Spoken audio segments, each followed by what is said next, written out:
Hey everybody! So I don't know if you've heard, but there's been a lot of saber rattling with Russia lining up military forces on the border of Ukraine. A communications disruption can mean only one thing: invasion. Will this impact Bitcoin and crypto more broadly? Before we jump into the crypto implications, let's do an absurdly simplified speed run on the complex politics of the area. This might upset the experts out there, but it's helpful for us novices, so stick with me. Are you ready? Ukraine is a country in the east of Europe bordering Russia. Ukraine was part of the Russian Empire before declaring independence after the fall of the Soviet Union in 1991. Now Ukraine wants to join NATO, the North Atlantic Treaty Organization, a military alliance formed after World War II. NATO members include the US, Canada, and most of Europe, with 30 nations total. Russia and its president Vladimir Putin are, shall we say, homicidally nostalgic for the old days when Ukraine was part of the USSR. They want Ukraine back so badly, in fact, that in 2014 Russia illegally seized Crimea,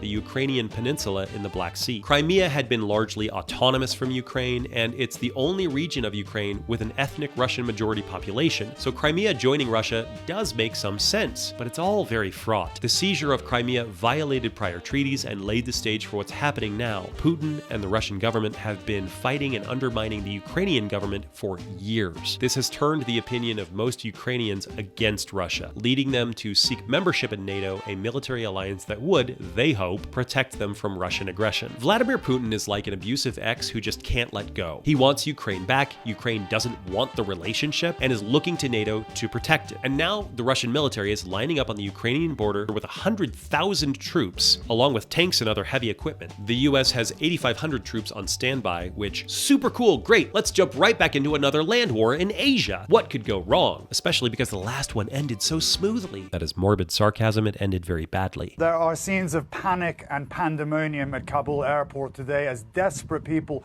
pour onto the runway trying to flee the country in what can only be described as a chaotic exodus. If war does break out on the Ukrainian border, Putin will claim, as abusive exes do, that his aggression was totally legitimate, and really it's Ukraine's fault, or really it's the United States' fault. Ah, baby, look what you made me do. You're getting blood on yourself. Here, clean up so you don't make such a mess. I'm doing New York mobster accent because I can't do Russian, but you take my meaning. If it's not clear, Vladimir Putin is a real So that's where we stand now, with Ukraine on the cusp of an invasion from Russia, and NATO members, including the US, wondering how much they should intervene for a friendly but non-NATO member country that really wants to get away from their abusive ex. Okay, that is the geopolitical preamble. What does this all mean for Bitcoin and crypto? Well, it depends exactly what happens. Assuming Russia invades, which they might not, this might just be saber rattling, but if they do, the US and NATO will have to respond somehow. You can't just have an aggressor nation like Russia invade a sovereign nation with no response. They'll continue to make aggressive moves if left unchecked. So, some kind of response is geopolitically necessary. But nobody really wants all-out war, so what else is on the table? Now, full disclosure, I'm not in the room where it happens at NATO. No one else was in the room where it happened. All of this is my dubious speculation, but with that caveat, one of the most immediate and harsh moves NATO could make is to cut Russia out of the SWIFT money transfer system. So let's talk about SWIFT. SWIFT, or the Society for Worldwide Interbank Financial Telecommunication, is the de facto network that over 11,000 banks use to move money around the globe. This network was set up almost 50 years ago, and the Financial Times reported that as of 2018, around half of all high-value cross-border payments worldwide used the SWIFT network. You should see their headquarters in Belgium. It looks like a Bond villain's HQ. Of interest to the crypto crowd, this legacy bank transfer system is what Ripple is aiming to replace with its payment network and cryptocurrency XRP.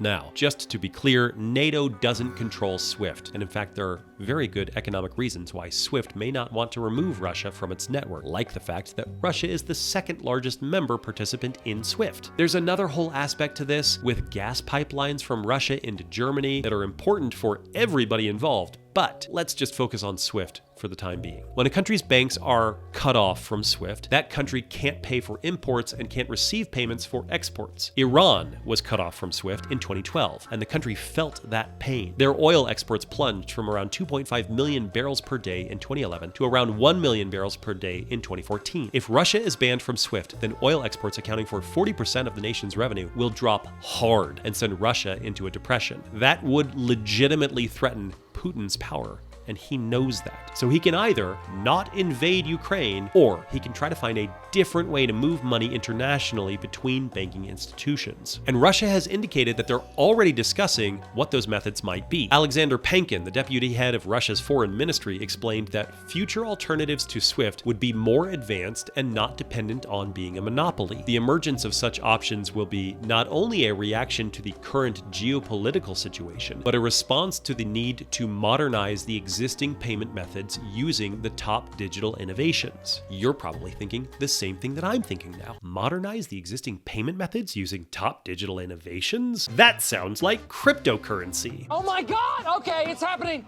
Everybody stay calm. What's the procedure, everyone? What's the procedure? Stay calm! Not so fast. Fewer than 4 months ago, Putin said that while cryptocurrency is a valuable technology, it isn't there yet for international trade. I believe that it has value, he told CNBC's Hadley Gamble at the Russian Energy Week event in Moscow, but I don't believe it can be used in the oil trade. Cryptocurrency is not supported by anything as of yet, Putin said. It may exist as a means of payment, but I think it's too early to say about the oil trade in cryptocurrency. He may be a cartoon villain, but he's right. Cryptocurrency isn't mature enough to manage the flows of money that go through SWIFT. In the big picture, I'm as bullish as anybody on cryptocurrency, but the network to replace SWIFT either doesn't exist today, or stablecoin networks are going to have to mature a lot to fill that role in the future. Well, what about Ripple? We mentioned them before. Couldn't Russia use that? Nah, Ripple's based in California. They can't violate trade sanctions or everybody involved would go to prison. So could Russia develop its own form of bank transfer system or its own Ripple or crypto network? You know, it's not such a crazy idea. Russia, and specifically Putin, really hate being subject to anything the West imposes on them. And by virtue of the US dollar being the world's reserve currency, that's a lot. This potential SWIFT move is really just one piece of that. Putin and his finance minister have already said they think cryptocurrencies are valuable and promising, and they're interested in the top digital innovations. But networks don't work unless you have peers. And unlike a network of peer-to-peer individuals, with 7.9 billion potential users, a network of nations have a lot more things to consider with far fewer participants. There are only 195 countries globally. That's it. Putin would need a very powerful coalition of aligned countries to rival SWIFT, and there's no indication he has that yet. Maybe someday he will. Would an invasion of Ukraine impact the Bitcoin hash rate, the network of miners securing transactions? No.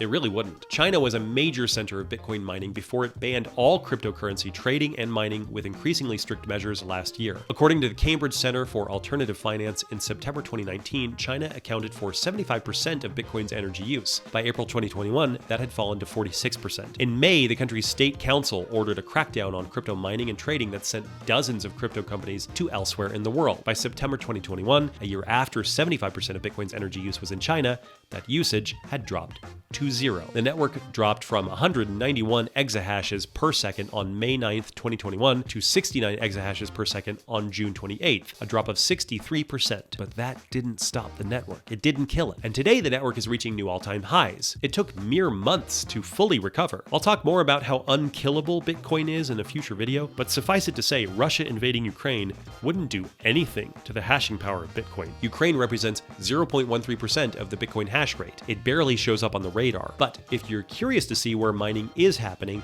this map from the Cambridge Center for Alternative Finance is pretty cool. Worth checking out, link below. So really, let's get to the point. What will happen to crypto? Honestly, if the experts are to be believed, it's not that much. And kudos to CryptoNews.com for this coverage. It looks like they did some real deal, legitimate, honest-to-goodness journalism on this. In a report from January 27th, Simon Chandler wrote in Crypto News after speaking with several notables on the topic. The gist is this: the market is already down, and it isn't because the world is at war. Other factors include the continued prevalence of COVID-19, negative labor and supply chain shocks, inflation concerns, the Fed signaling its intent to raise interest rates, and persistent economic inequality, said Mark Alanowitz, the president of Zug-based fintech company Horizon. We've talked a bit about the Fed and inflation before in a prior video. Click to the top right to see that video. But what Alanowitz is saying is that macroeconomically speaking, things are already not great, and it's for a lot of reasons besides an armed conflict between Russia and Ukraine. If fighting breaks out, that'll have an impact on markets,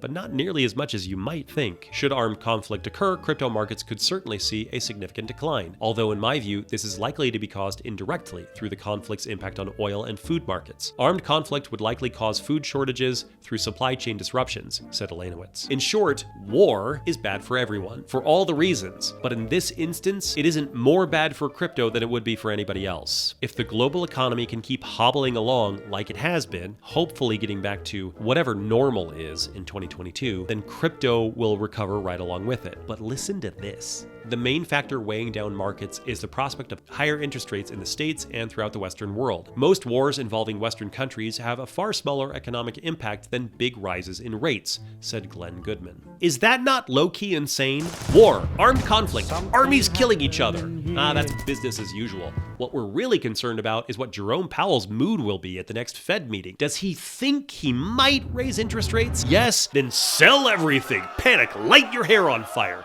The end is nigh. Really, that should be a window into how messed up the whole Federal Reserve System is. A literal land war in Asia will have less impact on the financial world than Jerome Powell sneezing at the wrong time during a Fed statement. And in fact, a central bank and fiat money are what facilitates so much ongoing conflict in the world. I share some of my thoughts on that in a prior video. Click up here for that. Politics is interesting in a way. It's this wide open struggle for power and influence, and as a cerebral exercise, it's like a game, and it's even kind of fun. In practice, it's literally people killing each other because Vladimir Putin wants to flex on NATO. It's ugly and stupid, and frankly, it's what attracted me to cryptocurrency in the first place. A system independent of all that bloody nonsense, divorcing money from the bloated and unaccountable governments of the world. But I will save that full rant for another day. Okay, there you have it. Those are my thoughts. What do you think? Should we do more political breakdowns? Honestly, I am back and forth on whether I am endlessly fascinated by this or endlessly depressed.